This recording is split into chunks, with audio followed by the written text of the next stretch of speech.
La chèvre de Monsieur Seguin. Monsieur Seguin n'avait jamais eu de bonheur avec ses chèvres. Il les perdait toutes de la même façon. Un beau matin, elles cassaient leurs cordes, s'en allaient dans la montagne, et là-haut le loup les mangeait. Ni les caresses de leur maître, ni la peur du loup, rien ne les retenait. C'étaient, paraît-il, des chèvres indépendantes, voulant à tout prix le grand air et la liberté. Le brave Monsieur Seguin, qui ne comprenait rien au caractère de ces bêtes, était consterné. Il disait, « C'est fini, les chèvres s'ennuient chez moi, je n'en garderai pas une. » Cependant, il ne se découragea pas, et après avoir perdu 6 chèvres de la même manière, il en acheta une 7e, seulement cette fois il eut soin de la prendre toute jeune, pour qu'elle s'habitue mieux à demeurer chez lui. Ah, qu'elle était jolie la petite chèvre de Monsieur Seguin! Qu'elle était jolie avec ses yeux doux, sa barbiche de sous-officier, ses sabots noirs et luisants, ses cornes zébrées et ses longs poils blancs qui lui faisaient une houppelande, et puis docile, caressante, se laissant traire sans bouger, sans mettre son pied dans l'écuelle, un amour de petite chèvre. Monsieur Seguin avait derrière sa maison un clos entouré d'aubépines. C'est là qu'il mit sa nouvelle pensionnaire. Il l'attacha à un pieu au plus bel endroit du pré, en ayant soin de lui laisser beaucoup de cordes, et de temps en temps il venait voir si elle était bien. La chèvre se trouvait très heureuse et broutait l'herbe de si bon cœur que Monsieur Seguin était ravi. Enfin, pensait le pauvre homme, en voilà une qui ne s'ennuiera pas chez moi. Monsieur Seguin se trompait, sa chèvre s'ennuya. Un jour, elle se dit en regardant la montagne, comme on doit être bien là-haut, quel plaisir de gambader dans la bruyère, sans cette maudite longe qui vous écorche le cou. C'est bon pour l'âne ou pour le bœuf de brouter dans un clos. Les chèvres, il leur faut du large. À partir de ce moment, l'herbe du clos lui parut fade. L'ennui lui vint. Elle maigrit, son lait se fit rare. C'était pitié de la voir tirer tout le jour sur sa longe, la tête tournée du côté de la montagne, la narine ouverte et faisant « mais ». Tristement, Monsieur Seguin s'apercevait bien que sa chèvre avait quelque chose, mais il ne savait pas ce que c'était. Un matin, comme il achevait de la traire, la chèvre se retourna et lui dit dans son patois, « Écoutez Monsieur Seguin, je me languis chez vous. Laissez-moi aller dans la montagne. » Ah mon Dieu! Elle aussi cria Monsieur Seguin stupéfait. Et du coup, il laissa tomber son écuelle. Puis, s'asseyant dans l'herbe à côté de sa chèvre, « Comment Blanquette, tu veux me quitter ?» Blanquette répondit, « Oui, Monsieur Seguin. »« Est-ce que l'herbe te manque ici ?»« Oh non Monsieur Seguin. » Tu es peut-être attaché de trop court, veux-tu que j'allonge la corde? Ce n'est pas la peine Monsieur Seguin. Alors qu'est-ce qu'il te faut? Qu'est-ce que tu veux? Je veux aller dans la montagne Monsieur Seguin. Mais malheureuse, tu ne sais pas qu'il y a le loup dans la montagne. Que feras-tu quand il viendra? Je lui donnerai des coups de corne Monsieur Seguin. Le loup se moque bien de tes cornes. Il m'a mangé des biques autrement encornées que toi. Tu sais bien la vieille Renaude qui était ici l'an dernier? Une maîtresse chèvre, forte et méchante comme un bouc. Elle s'est battue avec le loup toute la nuit. Puis le matin le loup l'a mangée? Pécaïr, pauvre Renaude, cela ne fait rien Monsieur Seguin, laissez-moi aller dans la montagne. Bonté divine dit Monsieur Seguin, mais qu'est-ce qu'on leur a donc fait à mes chèvres? Encore une que le loup va me manger? Eh bien non. Je te sauverai malgré toi coquine, et de peur que tu ne rompes ta corde, je vais t'enfermer dans l'étable, et tu y resteras toujours. Là-dessus Monsieur Seguin emporta la chèvre dans une étable toute noire, dont il ferma la porte à double tour. Malheureusement, il avait oublié la fenêtre, et à peine eut-il le dos tourné que la petite s'en alla. Quand elle arriva dans la montagne, ce fut un ravissement général. Jamais les vieux sapins n'avaient rien vu d'aussi joli. On l'a reçue comme une petite reine. Les châtaigniers se baissaient jusqu'à terre pour la caresser du bout de leurs branches. Les genêts d'or s'ouvraient sur son passage, et sentaient bon tant qu'ils pouvaient.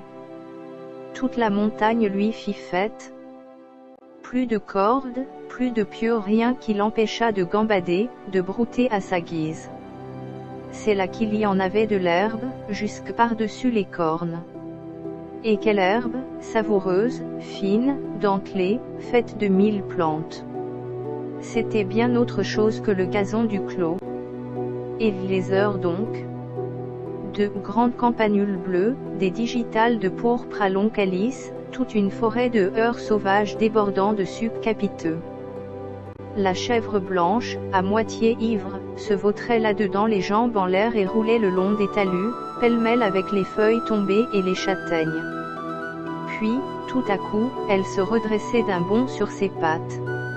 Hop, la voilà partie, la tête en avant, à travers les maquis et les buissières, tantôt sur un pic, tantôt au fond d'un ravin, là-haut, en bas, partout.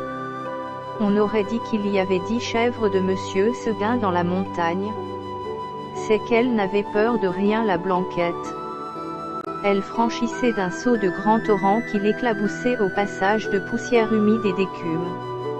Alors toute ruisselante, elle allait s'étendre sur quelques roches plates et se faisait sécher par le soleil.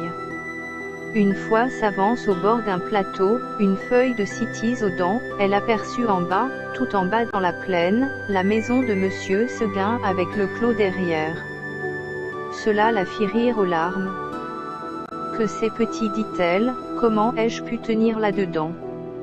Pauvrette, de se voir si haut perché, elle se croyait au moins aussi grande que le monde. En somme, ce fut une bonne journée pour la chèvre de Monsieur Seguin.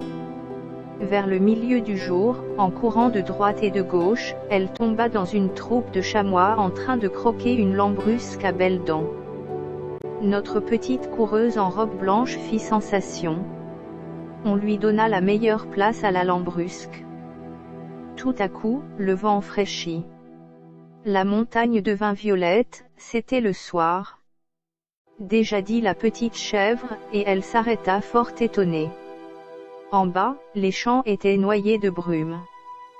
Le clos de Monsieur Seguin disparaissait dans le brouillard, et de la maisonnette on ne voyait plus que le toit avec un peu de fumée. Elle écouta les clochettes d'un troupeau qu'on ramenait, et se sentit l'âme toute triste. Un gerfaut qui rentrait la frôla de ses ailes en passant. Elle tressaillit. Puis ce fut un long hurlement dans la montagne, ouh. Elle pensa au loup, de tout le jour la folle n'y avait pas pensé. Au même moment, une trompe sonna bien loin dans la vallée. C'était ce bon Monsieur Seguin qui tentait un dernier effort. Ouh, faisait le loup. Reviens, criait la trompe. Blanquette eut envie de rentrer, mais se rappelant le pieu, la corde, la haie du clos, elle pensa que maintenant elle ne pourrait plus se faire à cette vie, et qu'il valait mieux rester. La trompe ne sonnait plus. La chèvre entendit derrière elle un bruit de feuilles. Elle se retourna et vit dans l'ombre 2 oreilles courtes toutes droites, avec des yeux qui reluisaient. C'était le loup. Énorme, immobile, assis sur son train de derrière, il était là, regardant la petite chèvre blanche et la dégustant par avance. Comme il savait bien qu'il la mangerait, le loup ne se pressait pas, seulement, quand elle se retourna, il se mit à rire méchamment, « Ah, petite chèvre de Monsieur Seguin !» Et il passa sa grosse langue rouge sur ses babines d'amadou. Blanquette se sentit perdue. Un moment en se rappelant l'histoire de la vieille renaude, qui s'était battue toute la nuit pour être mangée le matin, elle se dit qu'il vaudrait peut-être mieux se laisser manger tout de suite. Puis s'étant ravisée, elle tomba en garde, la tête basse et la corne en avant, comme une brave chèvre de Monsieur Seguin qu'elle était. Non pas qu'elle eût l'espoir de tuer le loup. Les chèvres ne tuent pas le loup, mais seulement pour voir si elles pourraient tenir aussi longtemps que la renaude. Alors le monstre s'avança, et les petites cornes entrèrent en danse. À la brave chevrette, comme elle y allait de bon cœur, plus de 10 fois, elle força le loup à reculer pour reprendre haleine. Pendant ces trêves d'1 minute, la gourmande cueillait en hâte encore un brin de sa chère herbe, puis elle retournait au combat la bouche pleine. Cela dura toute la nuit.